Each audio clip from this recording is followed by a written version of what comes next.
ચલો વિદ્યાર્થી મિત્રો, ધોરણ 11 ફિઝિક્સ. મારા વાલા વિદ્યાર્થીઓ, તમને મેં આગળ બેઝિક વસ્તુઓ ભણાવી અને ત્યારબાદ મેં પ્રકરણ 2 શરૂ કરી દીધું. પ્રકરણ 2 ની અંદર મિત્ર મેં જુદી જુદી એકમ પદ્ધતિઓ ભણાવી દીધી. તમને થોડું યાદ કરાવી દઉં. એક પદ્ધતિ હતી મિત્ર APS, એના પછી CGS, MKS, MKSA અને SI પદ્ધતિ. આ બધી બાબતો ભણાવી દીધી. તેમાં સૌથી ઉપયોગી હતી SI પદ્ધતિમાં 7 ભૌતિક રાશિઓ યાદ રાખવાના હતી. દરેક વિદ્યાર્થી આ વસ્તુ ખાસ યાદ રાખે. પછી મિત્ર જુદી જુદી ભૌતિક રાશિ અને પ્રકારની થોડી વાત કરી હતી. એક મૂળભૂત, એક સાધિત અને ત્રીજી ખાસ યાદ રાખો પૂરક. પૂરકમાં પાછી 2 વસ્તુ આવતી હતી. એક સમતલ કોણ અને બીજો મિત્ર ઘન કોણ. યાદ કર, આમાં રેડિયન અને આમાં સ્ટીરેડિયન. આ યાદ.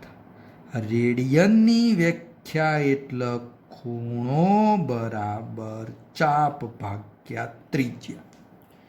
જ્યારે ઘનકોણની વ્યાખ્યામાં ઘનકોણ ઇઝ ઇક્વલ ટુ યાદ કર ક્ષેત્રફળ ભાગ્યા ત્રિજ્યાનો સ્ક્વેર. ભણાવી દીધું હતું. એના પછી મિત્ર મેં અંતરનું માપન ભણાવવાનું શરૂ કર્યું હતું અને એમાં મોસ્ટ આઈએમપી એક થિયરી હતી. મોટા અંતરો માપવા માટે દ્રષ્ટિ સ્થાન ભેદની રીત. કઈ રીત ભણાવી હતી? દ્રષ્ટિ સ્થાન ભેદની રીત. આ એક વસ્તુ ભણાવી દીધી. એના પછી મિત્ર મેં થોડા નાના અંતરો શીખવાડ્યા હતા. એના પછી થોડા મોટા અંતરો શીખવાડ્યા હતા. ચાલો થોડું યાદ કરી દો. બકા નાના અંતરોમાં તમને ખબર ને, તો સૌથી પહેલાં તમારા જોડે શું હોય? મીટર પટ્ટી.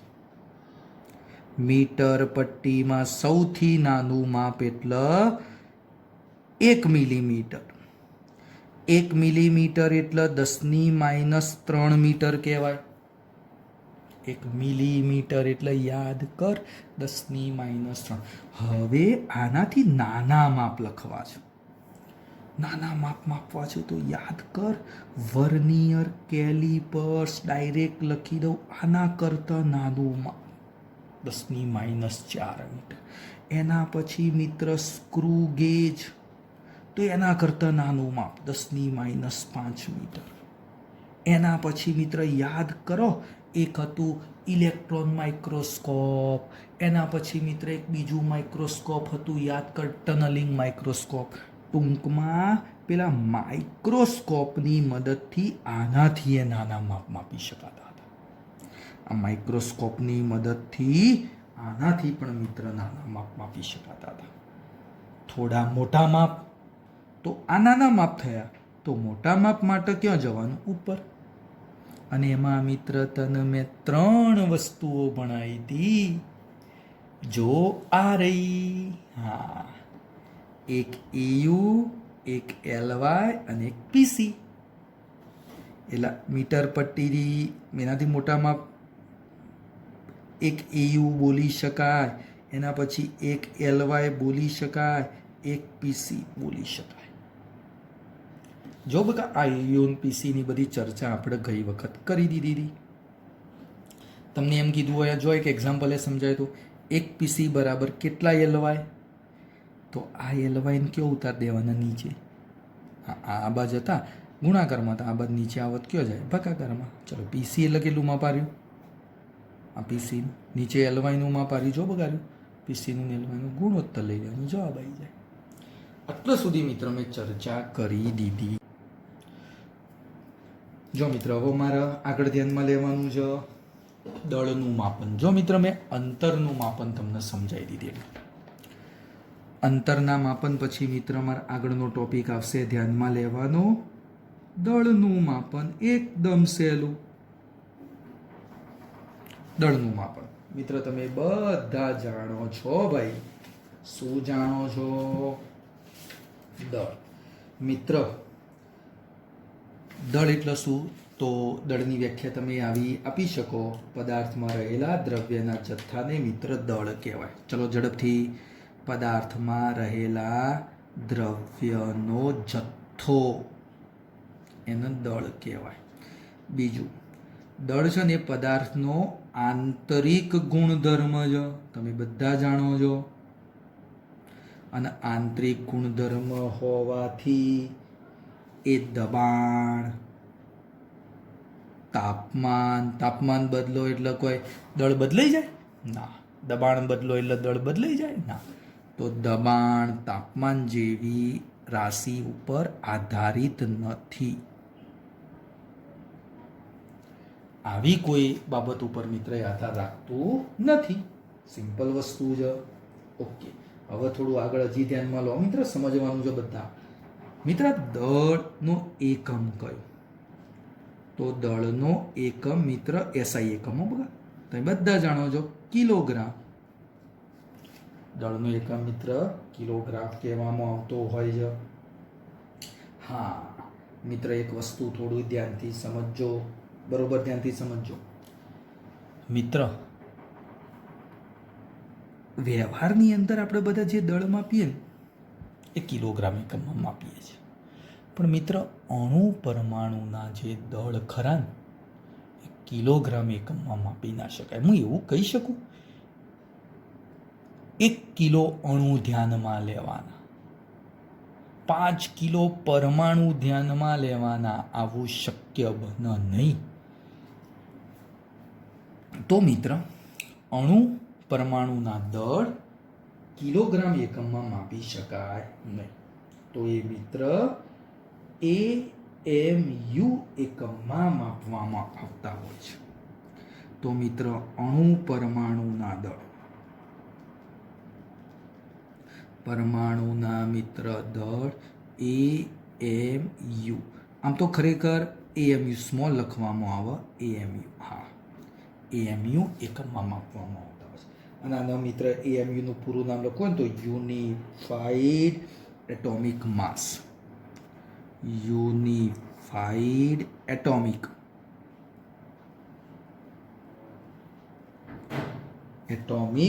મિત્ર માસ કહેવામાં આવે, અથવા એટોમિક માસ યુનિટ અથવા એટોમિક માસ યુનિટ. જો બકા A ફોર એટોમિકમાં, માસ ફોર એમ આવી જશે, યુનિટનો યુ આવી જશે. યુનિફાઈડ એટોમિક માસ બોલો તો એ ચાલે, અથવા એટોમિક માસ યુનિટ બોલશો તો એ ચાલશે. અણુ પરમાણુના દળ આવી રીતે મિત્ર માપવામાં આવતા હોય છે. હા, કોઈ કે સાહેબ મારે એક AMU એટલે કેટલું દળ લખવું છે? તો મિત્ર કાર્બન પરમાણુ ધ્યાનમાં લેવા. કાર્બન પરમાણુ, કાર્બન એટલે તમને ખબર છે? કોઈ કહેશે બકા કાર્બન પરમાણુ એટલે બકા કયો કહેવાય? 6C12. આનું જે દળ મળે ને એ દળના 12મો ભાગ, એ ભાગને શું કહેવાય? એક AMU. ટૂંકમાં તો લખવું હોય તો આવું લખી શકાય. એક AMU is equal to 6C12 નું દળ ભાગ્યા 12. અને આનું સાદું રૂપ આલો ને બકા તો એક AMU ઇઝ ઇક્વલ ટુ, ખાસ યાદ રાખો, 1.66 ગુણ્યા 10⁻27 કિલોગ્રામ. આ વસ્તુ ખાસ યાદ રાખવાની. આ વસ્તુ અમુક વિદ્યાર્થીઓ આને ગોખી મારે છે મિત્ર. બરોબર, વાંધો નહીં, પણ એક વસ્તુ યાદ રાખશો તો ફાયદો આવો થાય. તમને પરીક્ષામાં ઊંધું પૂછે, કોઈ કે સાહેબ ઊંધું, 1 કિલોગ્રામ બરાબર ખાલી જગ્યા AMU. ઊંધું પૂછે એક એએમયુ બરાબર આટલા કિલોગ્રામ. તો મિત્ર 1 કિલોગ્રામ બરાબર ખાલી જગ્યા એમયુ. તો મિત્ર શું થાય? 1/1.66 ગુણ્યા 10⁻27. પણ તમે મગજમાં આવું જ યાદ રાખ્યું હોય, એએમયુ આવે ને એટલે જવાબ આટલું જ લખી દેવાનું. ના બકા, બરોબર. આ બધું સમજીને તૈયાર કરવાનું, ગોખવાનું નથી. યાદ રાખો બકા. આનું સાદું રૂપ આપશો ને તો લગભગ 0.66 ગુણ્યા 10⁻27 મિત્ર એએમયુ બની જાય. એટલે 6.6 ગુણ્યા 10⁻26 લખી શકાય. જાતે પ્રયત્ન કરવાનો બધાને. હા, હવે મિત્ર મેં કીધું કે ભાઈ નાની અણુ પરમાણુના દળની વાત હોય તો એએમયુમાં મપાય. કોઈ વિદ્યાર્થી કે સાહેબ મારે ગ્રહોના દળ માપવા છું, ગ્રહોના દળ માપવા છું. તો ગ્રહોના દળ માપવા માટે ન્યૂટનનો ગુરુત્વાકર્ષણ બળનો નિયમ ઉપયોગી છે. યાદ રાખજો, ગ્રહોના દળ શાની મદદથી? તો ન્યૂટનનો ગુરુત્વાકર્ષણ. ન્યૂટનનો કયો નિયમ બકા? ગુરુત્વાકર્ષણ બળનો નિયમ. કર્ષણ બળનો નિયમ. આ નિયમ પરથી તમે ગ્રહો, તારા વગેરેનું દળ માપી શકતા હો છો. બીજી એક વસ્તુ મિત્ર, હમણાં મેં કીધું કે સૂક્ષ્મ કણોનું દળ શાની વડે નક્કી થાય? વ્યવહારની અંદર મિત્ર દળ જે ખરું ને, વ્યવહારમાં મિત્ર જે દળ ખરું ને એ સાદી તુલા. બજારમાં જો શાક લેવા જ્યાં હોય ને તો એક આવી તુલા, વજનિયું, આ રીતનું, એટલે વજન કાંટો બોલો. હા, વચ્ચેથી પકડે. જો કે હવે તો બકા બધા ડિજિટલ આવી ગયા છે, પણ અમુક જગ્યાએ તમને આવી સાદી તુલા મળશે. એક બાજુ પેલા બાટ મૂકો, આ બાજુ તમારે શાક લેવા જ્યાં હોય ને તો શાક મૂકી દે. અમુક જગ્યાએ હવે અત્યારે મોટા ભાગે ડિજિટલ, અને સાદી તુલા કહેવાય. વ્યવહારમાં મિત્ર દળ સાદી તુલાની મદદથી. જ્યારે સૂક્ષ્મ કણોના દળ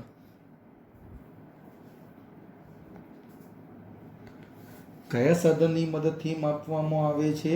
તો સ્પેક્ટ્રોગ્રાફ કહેવામાં આવે છે. સ્પેક્ટ્રોગ્રાફ સાધનની મદદથી મિત્ર તમે માપી શકતા હો છો. તો મિત્ર મેં એક ટૂંક નોંધ બનાવી, દળનું માપન સમજાવો. ચલો બગા, પહેલાથી મને કહેતા રહેજો.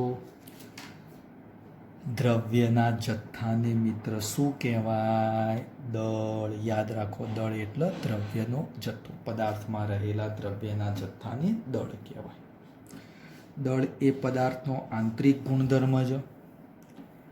દબાણ, તાપમાન જેવી રાશિઓ ઉપર આધાર રાખે નહીં. દળ મિત્ર તમે ના બદલી શકો. દળનો એસઆઈ એકમ કિલોગ્રામ છે. અણુ પરમાણુના દળ કિલોગ્રામમાં ના માપી શકાય. તો કયા એકમમાં માપી શકાય? એટોમિક માસ યુનિટ. એટોમિક માસ યુનિટ બોલો તો પણ ચાલે, અથવા યુનિફાઈડ એટોમિક માસ બોલો તો પણ ચાલે. એક એએમયુ એટલે મિત્ર મેં તમને સમજાવી દીધું. કાર્બનનું જે દળ હતું એનો કેટલો ભાગ પાડી દેવાનો? 12મો ભાગ.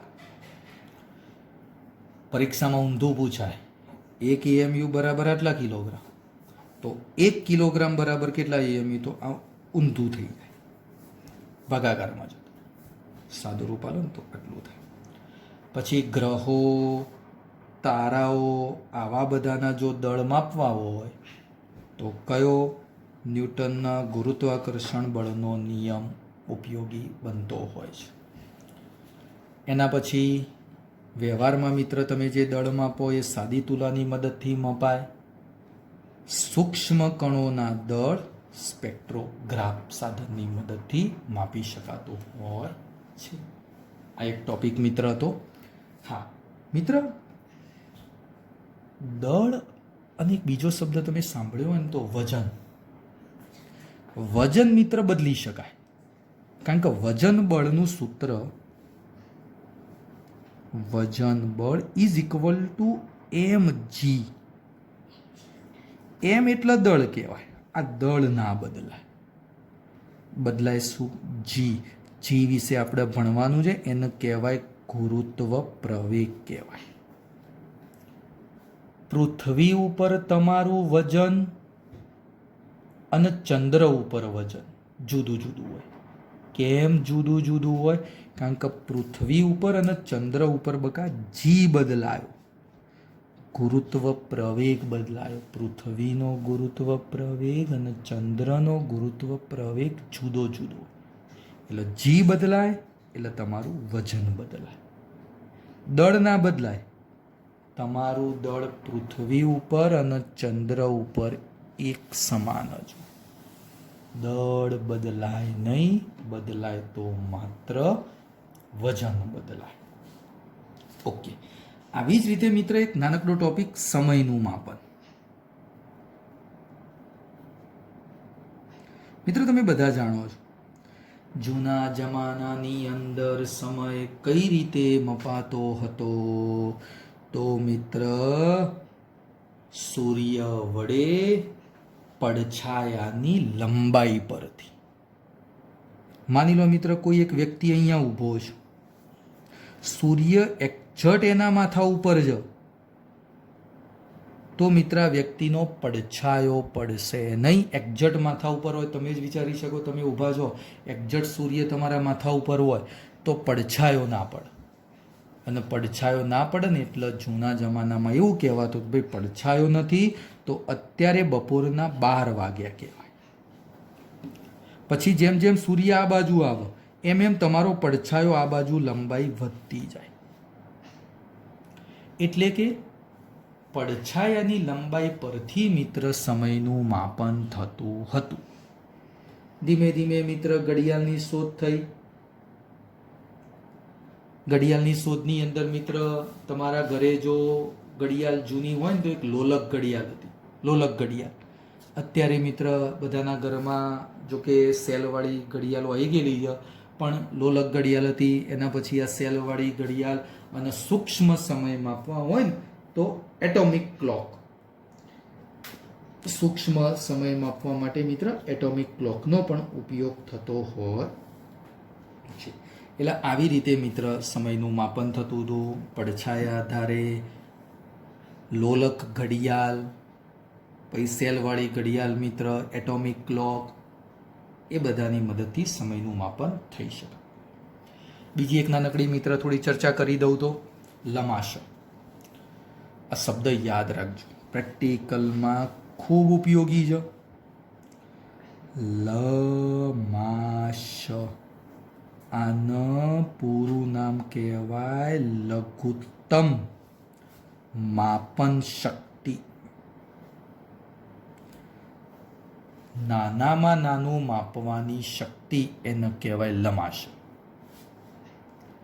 હવે મિત્ર હું એમ કહું કે મીટર પટ્ટી તમને મેં આગળ આકૃતિ દર્શાવેલી છે. માની લો આ 0 કાપો છે, આ 1 કાપો છે, આની વચ્ચે 1 સેન્ટીમીટર, બરાબર. પછી અહીંયા 2 સેન્ટીમીટર આવે, આગળ જતા 3-4 સેન્ટીમીટર મિત્ર બની શકે. હવે થોડું ધ્યાનથી જો ભાઈ, ધ્યાનથી જો. આની અંદર 5 કાપા હતા, પાછા બીજા મિત્ર 5 કાપા, એટલે ટોટલ કેટલા કાપા આપણે કહેતા હતા? 10 કાપા. અને હજી તને ખબર હોય ને સેન્ટીમીટર હોય તો આ 1 કાપો એટલે શું કહેવાય? 1 મિલીમીટર. તો મીટર પટ્ટીની મદદથી નાનામાં નાનું કેટલું માપી શકાય? 1 મિલી. આ 1 કાપો તમે માપી શકો. 1 કાપા કરતા નાનું માપ મીટર પટ્ટીની મદદથી માપી શકાય નહીં. તો હું લખી શકું મીટર પટ્ટીની લમાશ કેટલી બકા? 1 મિલીમીટર. 1 મિલીમીટર એટલે લખવું હોય ને તો 0.1 સેન્ટીમીટર. એવી જ રીતે મિત્ર વર્નિયર કેલિપર્સ એની લંબાશ ઓનો 10મો ભાગ મેં આગળ ભણાયેલું છે એટલે 0.1 મિલીમીટર લખવું હોય તો 0.01 સેન્ટીમીટર. આ મિત્ર મીટર પટ્ટીની લંબાશ છે. નાનામાં નાનું આટલું માપી શકો. અને આ વર્નિયર કેલિપર્સની લંબાશ. આવું નવું માઇક્રોમીટર સ્ક્રૂ પણ આવે, એની લંબાશ 0.01 મિલીમીટર એટલે કે 0.001 સેન્ટીમીટર લંબાશ એની.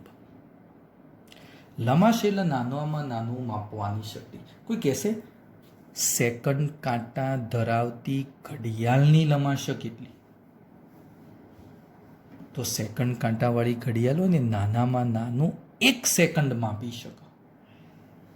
તેની લંબાશ કેટલી? 1 સેકન્ડ. એની લંબાશ મિત્ર કેટલી બને? 1 સેકન્ડ બનતી હોય છે. લંબાશ વસ્તુ ખાસ યાદ રાખવાની છે. હા, એક છેલ્લી બાબત, અંતર, દળ અને સમયનો માપક્રમ. મિત્ર મેં તમને ભણાવ્યું હતું અંતરનો માપક્રમ, પછી મિત્ર દળનો માપક્રમ, અને એવી રીતે ભૌતિક વિજ્ઞાનમાં સમયનો માપક્રમ. ચલો મિત્ર, કોઈ કહેશે ભૌતિક વિજ્ઞાનની અંદર દળ, તો દળનો માપક્રમ કેટલો આવે છે? 10⁵ કિલોથી શરૂ થાય તો 10⁻30 કિલો સુધી માપવાનું થાય. 55 એટલે આખા બ્રહ્માંડનું દળ અને -30 એટલે ઇલેક્ટ્રોનનું દળ. આનો ગુણોત્તર કે ને ગુણોત્તર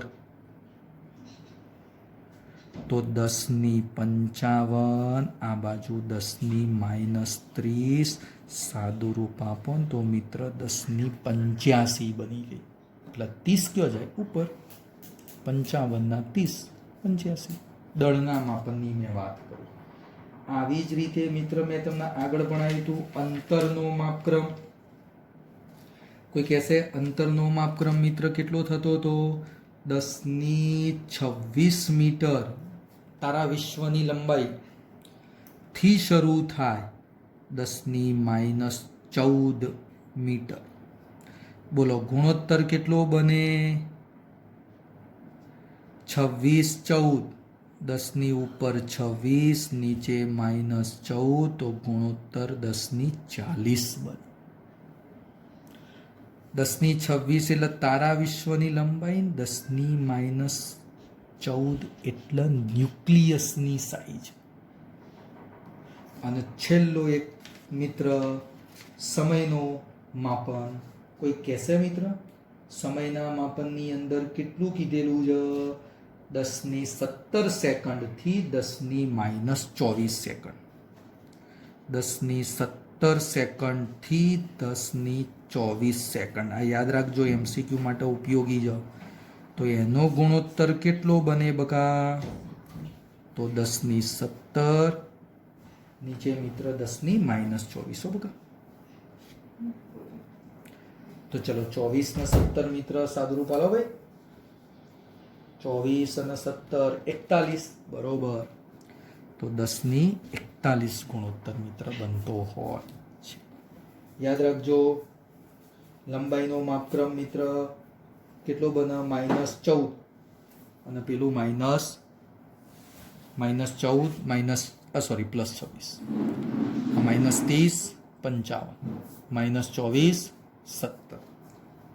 આ પરીક્ષામાં મિત્ર પૂછાતું હોય છે, યાદ રાખવાનું થશે. આજે મિત્ર આટલો સુધી. નેક્સ્ટ બાબત આવતા લેક્ચરની અંદર આપણે ધ્યાનમાં લઈશું. Okay, good bye.